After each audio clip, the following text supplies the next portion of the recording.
अब हमने आपकी मुलाकात करानी है इस सेगमेंट में।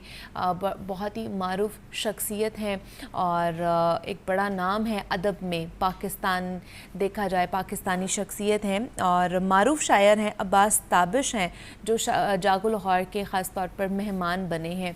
उनकी ज़िंदगी के बारे में जानेंगे, उनके करियर के बारे में जानेंगे और उनसे हमारी मुलाकात करा रहे हैं।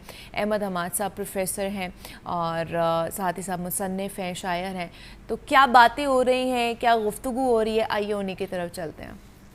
निबा, जैसा कि आप जानती हैं कि हम जो चमकदार तरीन सितारे हैं लाहौर के, उनके पास खुद हाजिर होते हैं, बातचीत करते हैं, ख़ुद भी सीखते हैं और कोशिश करते हैं कि हमारे देखने वाले भी उससे सीखें। तो आज इसी तरह एक चमकदार तरीन सितारे के साथ मुलाकात के लिए हम यहाँ मजलिस तरक्की अदब हाज़िर हुए हैं, जो कि माल रोड से ज़रा ऑफ, बड़ा घनेरी छाँव है यहाँ पे और बड़ा खूबसूरत क्लासिक एक आर्किटेक्चर है यहाँ पे मौजूद हैं। और हमारे साथ हैं, मैं बजाय इसके कोई नाम लूँ, मैं एक शेर से आगाज़ करता हूँ। एक मुद्दत से मेरी माँ नहीं सोई ताबिश, मैंने एक बार कहा था मुझे डर लगता है।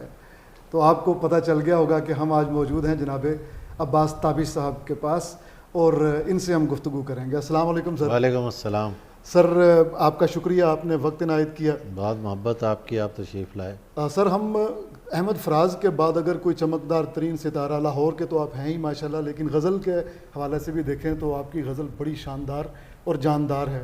मेरा सवाल यह है कि आप नज़म की तरफ क्यों नहीं आए कभी? अहमद हमाद साहब, शुरू में मैंने नज़में कहीं बहुत सारी। अच्छा जी। पहला मजमुआ मेरा, उसमें नज़में थीं, दूसरे में भी थीं। और खालिद अहमद साहब जो मेरे मतलब मेंटोर थे, उनका ख़्याल था कि मैं नज़म की तरफ जाऊंगा। अच्छा। लेकिन गज़ल में एक ऐसी कशिश थी कि वो मुझे घेर के ले गई। कभी कभी सोचता हूँ कि नज़म लिखनी चाहिए, लेकिन गज़ल नहीं छोड़ती। अच्छा, तो ये जो तग़ज़्ज़ुल है आपका, ये गीत निगारी को तो बड़ी हवा देता होगा, तो कभी ख्याल आया कि फ़िल्म के लिए गीत लिखे जाएँ या ड्रामे के लिए?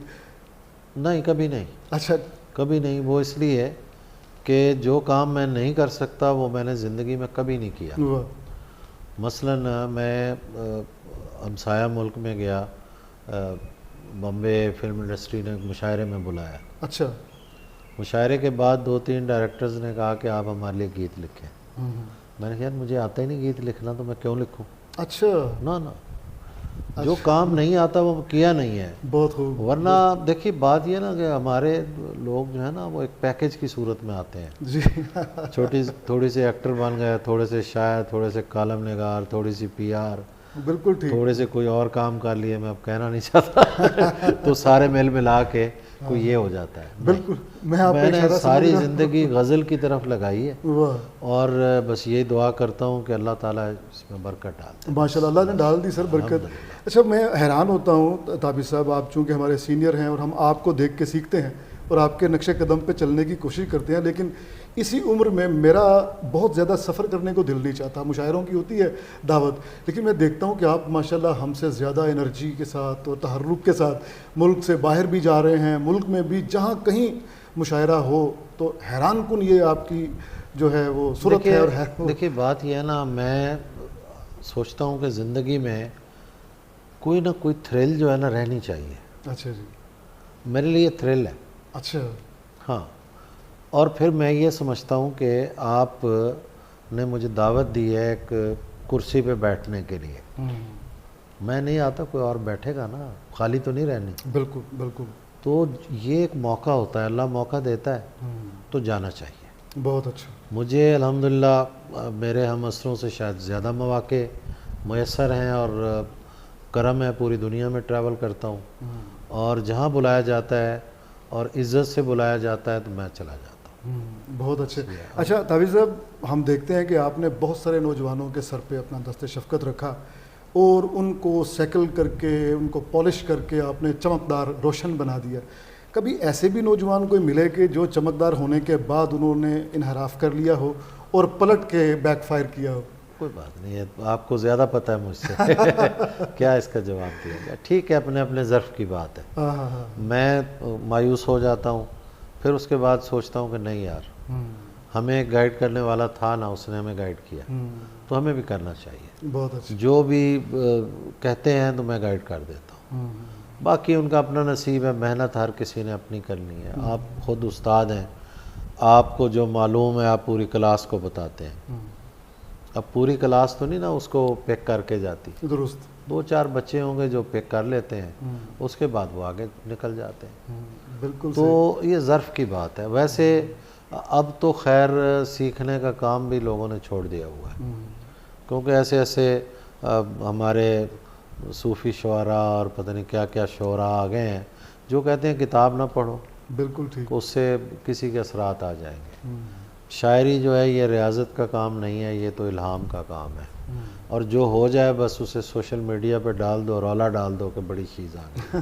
तो अब तो ज़माना ही बदल गया है। बिल्कुल सही। अच्छा, इसी से रिलेटेड 2 सवाल। नंबर 1, हम जानते हैं कि मेलसी से यहाँ पे आने के बाद आपने बड़ी जद्दोजहद भी की है और बाकायदा माफियाज थे, लफ्ज़ ये अच्छा नहीं लगता लेकिन थे, अदब में भी, हर जगह पे होते हैं, फिल्म में भी हैं और इस तरह सियासत में भी।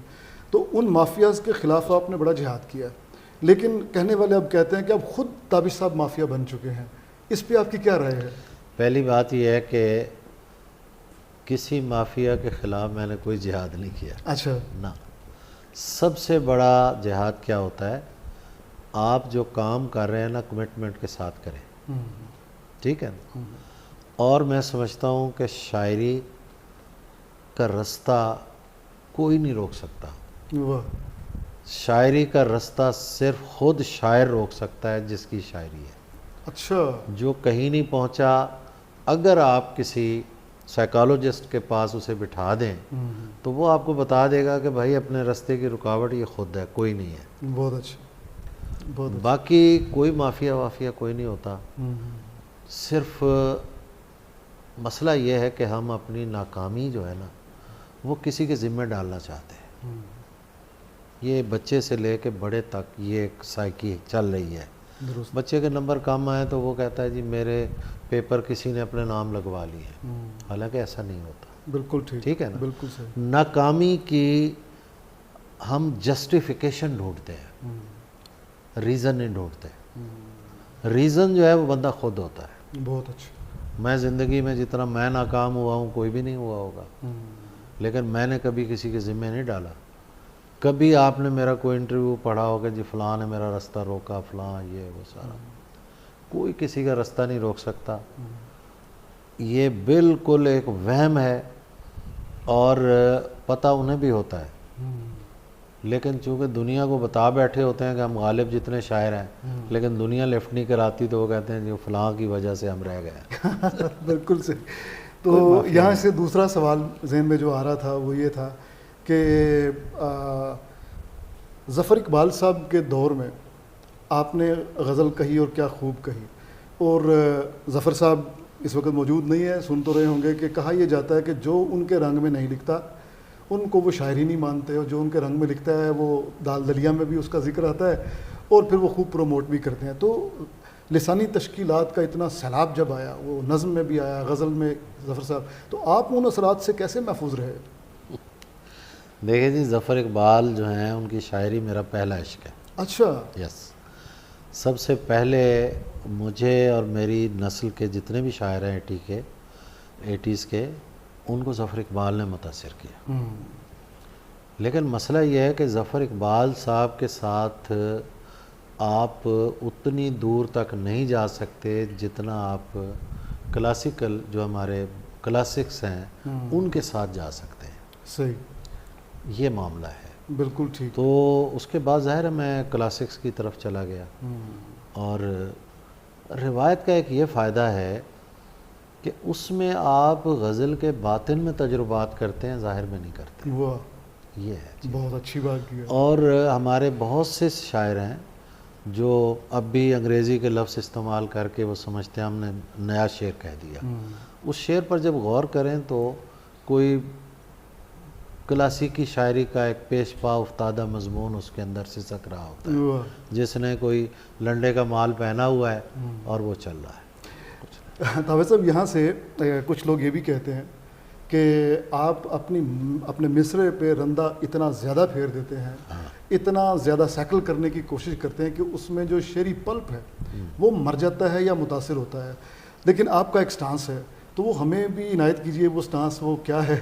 देखिए बात ये है, पहली तो बात ये है कि मैं गुरंदा वंदा नहीं फेरता। अच्छा जी। हाँ, और अल्हम्दुलिल्लाह मेरी शायरी पे एफर्टलेस शायरी है, और अगर रंदे वाली शायरी होती तो दुनिया पसंद ना करती। बिल्कुल ठीक है ना। बिल्कुल सही। लेकिन हर एफर्टलेस तख्लीक जो होती है उसके पीछे एक बड़ी एफर्ट होती है, और वो होनी चाहिए। बिल्कुल सही। रोदकी कहता है कि मैंने जो मिसरे कहने में दिन स्याह और रातें सफ़ेद कर दी, सुनने वालों ने कहा कि क्या आमद के मिसरे। क्या बात, ठीक है, क्या बात। तो एक बेसाख्तापन जो है वो होना चाहिए। बाकी रंदे वाले लोग जो हैं वो भी मौजूद हैं, आपके सामने हैं। बाकी जो समझते हैं कि रंदा फेरते हैं तो ठीक है भाई, जो रंदे आपकी से राय मुराद ये कि आप रियाजत बहुत करते हैं, उस रियाजत में कहीं शेर नहीं, ऐसी बात नहीं है। ये किसने कह दिया आपको कि रियाजत से शेरियत खत्म हो जाए? आप पे कहते हैं लोग, मैंने चूंकि सुना, मैंने कहा कि कौन से लोग कहते हैं? अभी मैंने दो नाम चार नहीं का बताया। अच्छा, छोड़ दें बात, आप अपनी राय बयान करें ना, नहीं, ये अपना सवाल करें, लोगों को छोड़ें आप। अच्छा चले आखिर पे मैं चाह रहा था कि मजलिस तरक्की अदब आप की इस वक्त सरबराही में काम कर रही है, तो इसमें कौन सी जिद्दतें आपने मुतारफ़ करवाई हैं? मैंने इसका जो मैंडेट है ना जी, उसको आके शुरू किया है। अच्छा। जो माजी में भी होता रहा है, अब भी वही हो रहा है। मसलन हमारा काम जो है वो है क्लासिकी अदब छापना सही। और उसकी प्रमोशन करना। यहाँ माजी में क्लासिकी अदब बहुत छापा गया, कुछ अरसे से उस पर तवज्जो नहीं थी। दुरुस्त।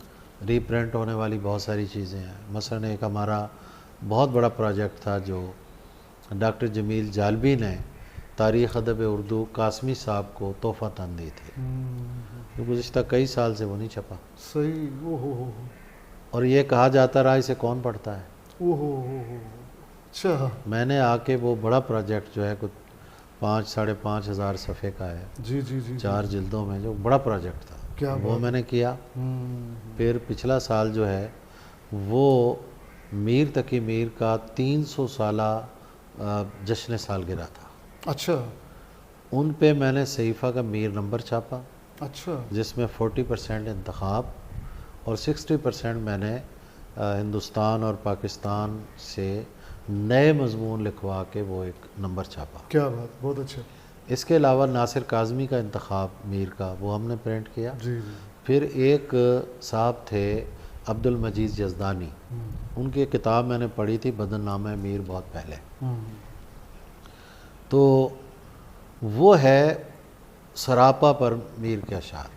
अच्छा, यानी आँख पे मीर ने क्या शेर लिखे हैं उनका इंतखाब है। वाह वाह, एक मैंने वो इंतखाब छापा है। क्या बात, बहुत अच्छा। तो ये काम किया है, और अभी हम सहीफ़ा का इफ्तिखार आरिफ नंबर छाप रहे हैं। फिर उसके बाद आबिद अली आबिद नंबर छाप रहे हैं। अच्छा, फिर अहमद मुश्ताक ने अपनी किताबों के राइट्स जो है ना वो मजलिस को दिए हैं। अच्छा अच्छा अच्छा, बहुत अच्छा। यहाँ तशरीफ़ लाए थे, उन्होंने बाकायदा लिख के दिया ये कि तो बड़ा भाई अच्छा। ये किताबें आप छापें। बिल्कुल सही। इसके अलावा महंगे पब्लिशर से उठ के, इसके अलावा जो है ना वो बहुत सारी चीज़ें हैं, वो मैं कर रहा हूँ इंशाल्लाह। तराजिम हो रहे हैं,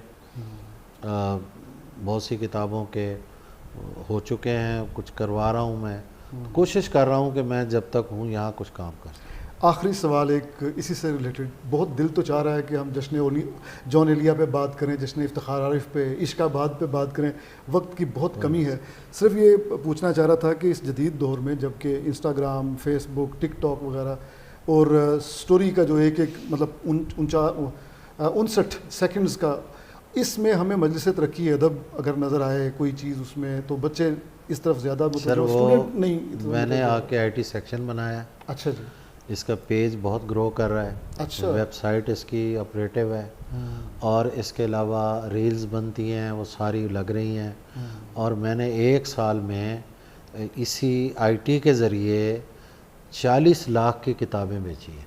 अच्छा सर, क्या बात है, ये तो बहुत अच्छा हो गया। और अब आगे हमारा जो प्रोजेक्ट है वो हम एक बहुत बड़ी वेबसाइट की ADP स्कीम जो है वो मैंने गवर्नमेंट को भेजी है। अच्छा जी, हम इंशाल्लाह पाकिस्तान की रेख्ता से भी बड़ी वेबसाइट बनाएंगे क्या और बात। मजलिस तरक्की तब बनाएगी। क्या बात सर, दिल नहीं चाह रहा कि बात ख़त्म हो, लेकिन वक्त की कमी। आपका बहुत बहुत शुक्रिया। आपका शुक्रिया जनाब, आपका शुक्रिया। मुरीबा, आज हम अब्बास ताबिश साहब के साथ थे, लाहौर के चमकदार तरीन सितारे, और इंशाल्लाह इसी तरह हम अगला पड़ाव जो हमारा होगा वो किसी ऐसी ही बड़ी शख्सियत के हाँ होगा, और आप भी देखते रहिएगा। शुक्रिया। ये जी, प्रोफेसर अहमद हमाद साहब हमारे साथ मौजूद थे और मारूफ शायर अब्बास ताबिश साहब से हमारी मुलाकात कराई उन्होंने। प्रोफेसर साहब बहुत शुक्रिया आपका।